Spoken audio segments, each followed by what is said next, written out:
Hej och välkommen till min andra storytime.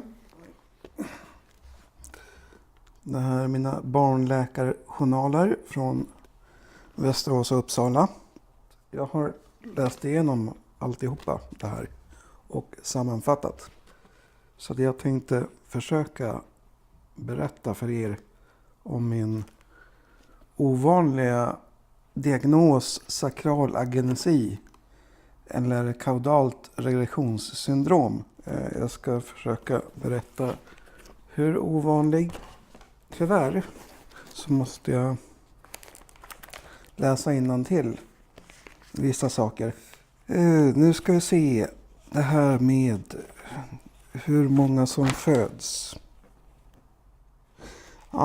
15 per 100 000 födelser.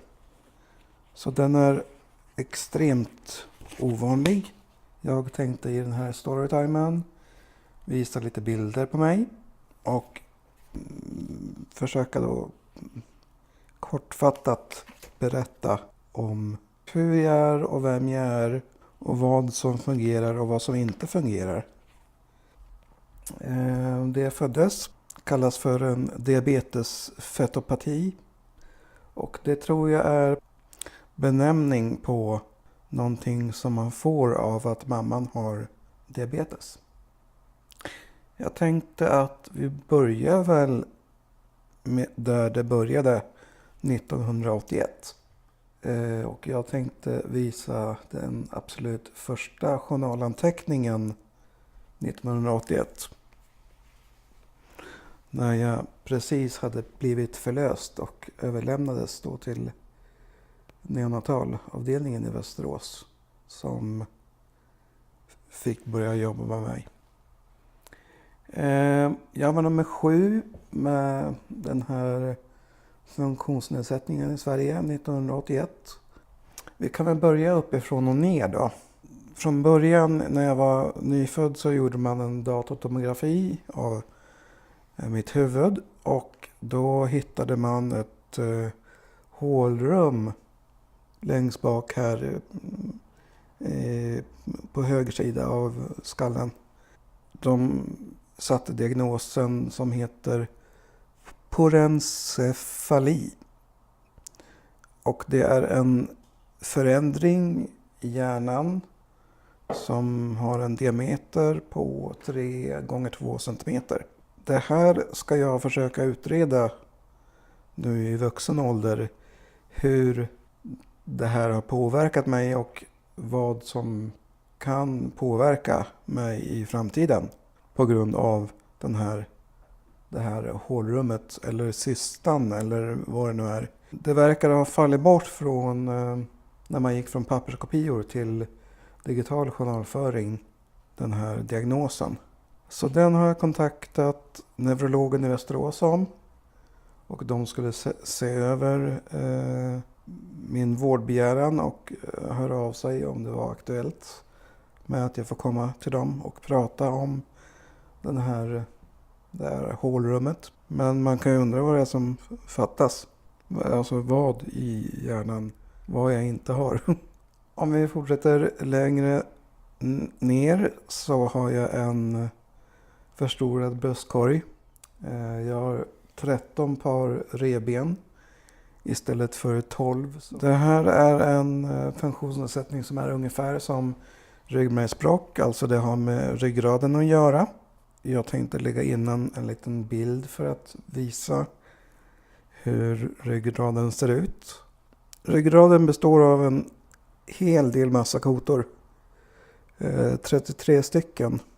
Uppifrån och ner då har vi halskotor som kallas cervikalkotor.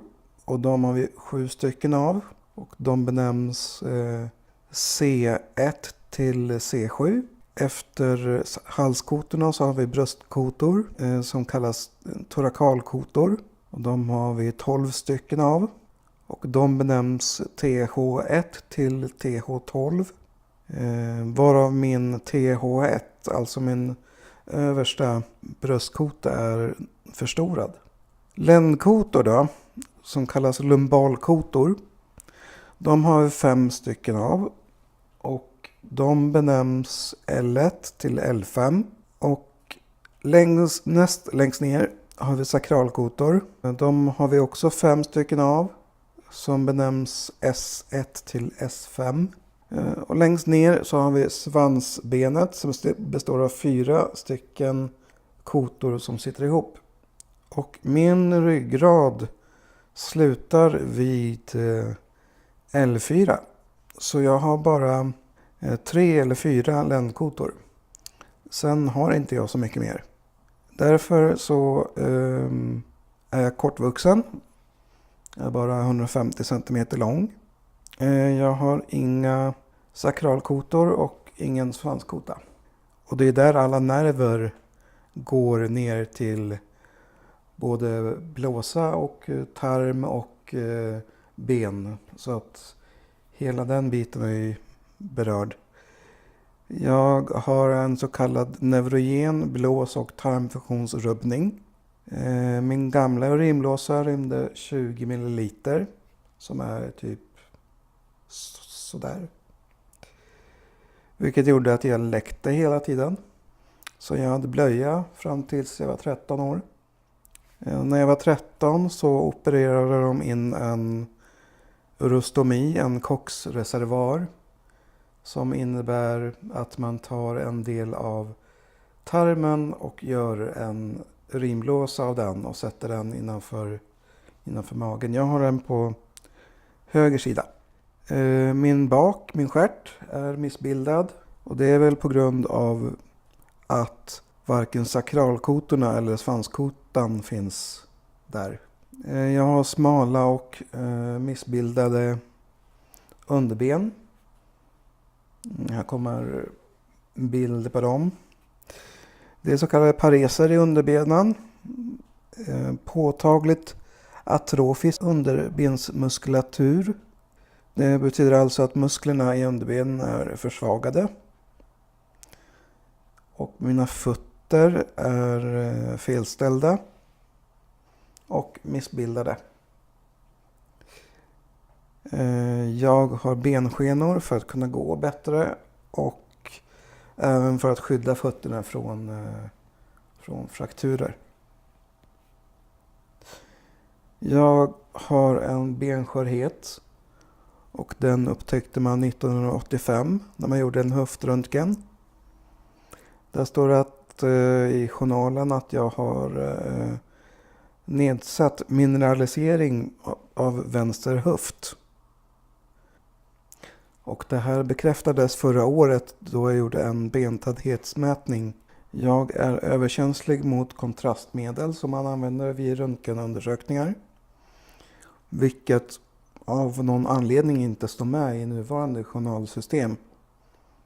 Så det måste jag se till så att det antecknas och syns tydligt. För att det har hänt massa gånger när jag var barn att jag har blivit medvetslös när de har sprutat in röntgenkontrastmedlet. När jag var barn så gjorde jag många och jobbiga läkarundersökningar. Jag gjorde röntgenundersökningar och jag gjorde massa olika funktionsundersökningar av blåsa och tarm. Och allt det gjorde att jag blev så rädd att jag ibland svimmade, ibland blev medvetslös och ibland till och med fick andningsstillestånd. Så idag så är jag fortfarande oerhört rädd för läkarundersökningar. Jag kunde läsa i en journalanteckning att jag är ljudkänslig. I en journalanteckning så kan man läsa att jag är mentalt lite fladdrig men annars normalbegåvad. Det är ju en annorlunda formulering. Men det kan jag ju använda när någon frågar hur jag mår. Jag kan säga, jo men det är okej. Jag känner mig bara lite fladdrig men annars är det okej. Hur mår du själv? Jag har i någon journalanteckning beskrivits som väldigt känslig psykiskt. Och det kan väl också ha med alla de här undersökningarna att göra. Och den exakta orsaken till funktionsnedsättningen är okänd, men väldigt många med sakralagenesi har mammor som har eller har haft diabetes typ 1. Så där finns det någon koppling. Jag tänkte som på slutet att vi kunde gå igenom mina mediciner, så att vi tar väl och kika på dem. Då har jag plockat upp mina mediciner här och jag ska förklara vad var och en av dem är till för. Då kan vi börja med mediciner som jag tar för min diabetes. Då tar jag Forxiga 10 mg, en tablett om dagen. Sen så tar jag 1,8 enheter av Victoza som är som ett insulin, fast inte ett insulin, utan det är ett ämne i kroppen som fattas när man har diabetes. Det är en sån enkel grej. Det är precis som en insulinspruta man skruvar på nålen så. Och sen så tar man bort den. Och sen så tar man bort den. Och ni ser ju den nålen. Den är ju inte speciellt stor. Men då har jag Bricanyl vid behov. Sen så tar jag dagligen 2 gånger per dag Bufomix. Som är en inhalatorvariant. Så smidigt. En på morgonen och en på kvällen. Sen en gång per kväll så tar jag en tablett Montelukast. För blodtrycket så tar jag Losartan 100 mg en gång per dag. Och även Furix 40 mg. Och Furix är också urindrivande. Så den hjälper till njurarna att jobba. Och när vi ändå är nere vid de nedre regionerna så tar jag Kaverjekt vid behov. Och det är för, vad är det man kallar det på fint språk? Erektil dysfunktion tror jag det heter. Och där har jag även fått testat Sildenafil som i Amerika säljs under namnet Viagra. Och precis som ni tror så är tabletterna blåa. Och problemet med de här 2 läkemedlen är att de funkar på olika sätt. Och nu ska jag försöka förklara det utan att bli för grafisk. Den här sprutar man in en vätska i den lille. Sen behöver man inte göra så mycket mer. För sen så händer saker automatiskt. Med tabletten så tar man en tablett och sen så väntar man och sen så gör man det man ska göra. Och den hjälper att hålla igång den lille. Problemet med de här är att Kaverjekt, aj. Det gör lite ont att sticka sig där nere. Dock så ingår den i läkemedelsförmånen, vilket gör att den omfattas av högkostnadsskyddet. Och det gör inte Sildenafil, utan den kostar mycket pengar. Så jag vet inte riktigt, jag har testat båda 2. Jag har inte riktigt bestämt mig vad jag tycker är bäst. Att ta en tablett och betala ganska mycket pengar eller att sticka sig själv. Så det är en svår avvägning. Då har vi Atorvastatin som jag tar för höga blodfetter för kolesterolet. Rinexin för näsan som är avsvällande. Och Demista som är en nässpray. Och Alendronat är en tablett som jag tar en gång i veckan som är till för min benskörhet. Macrogol tar jag för magen. Och här har vi den totala motsatsen till Macrogol. Så är Dimor totalt motsatsen. Den stoppar upp. Sen tar jag SSRI, fluoxetin, 60 mg. Cifrol tar jag 2 tabletter till kvällen för att mina ben har en tendens att vara oroliga på natten. Så jag får svårt att sova. Så då hjälper Cifrol till. Serodent tar jag som är för muntorrhet. För att många av de här tabletterna som jag tar gör att jag blir torr i munnen. För de nätter som jag har väldigt svårt att somna så har jag Zolpidem som är en tyngre medicin. Och även vid behov, till exempel när jag är orolig eller när jag ska på läkarundersökningar som jag tycker är fortfarande väldigt jobbigt.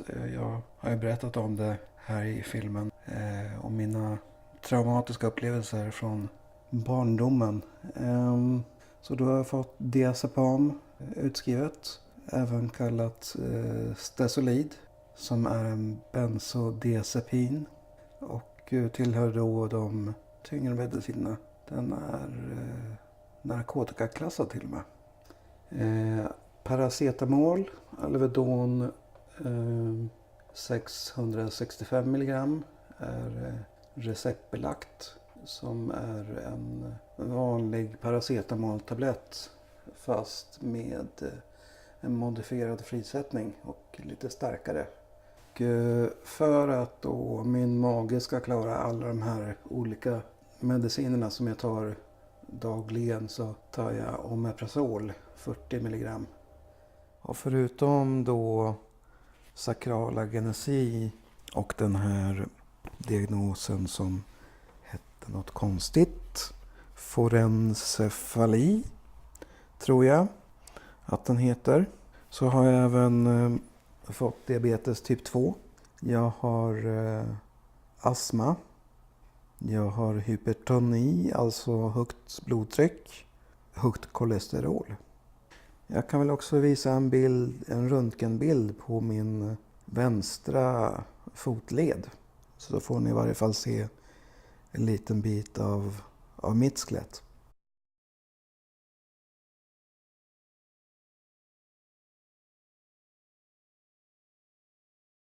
Jag tänkte även visa och beskriva hur det funkar med min urostomi. Ja, då är vi då inne på toaletten och jag tänkte visa min kockreservoar. Hur den ser ut. De som är känsliga kan väl titta bort i några sekunder medan jag förklarar och visar hur det ser ut. Så då tar jag bort det här plåstret som finns. Här under har jag en ny urinblåsa som de opererade 1994. Och det är härifrån jag kissar. Sen så använder jag en sån här slang som heter kateter. Som jag då stoppar in i det här hålet. Och så, som det så fint heter på sjukhusspråk, så jag tappar urinen därifrån. Så jag hoppas att ni har fått en liten inblick i vem jag är, hur jag fungerar, hur jag inte fungerar, hur jag ser ut och hur jag inte ser ut. Och jag hoppas att ni uppskattar den här storytimen. Det kommer flera storytime-filmer kanske heter. om mig själv och mitt liv i framtiden.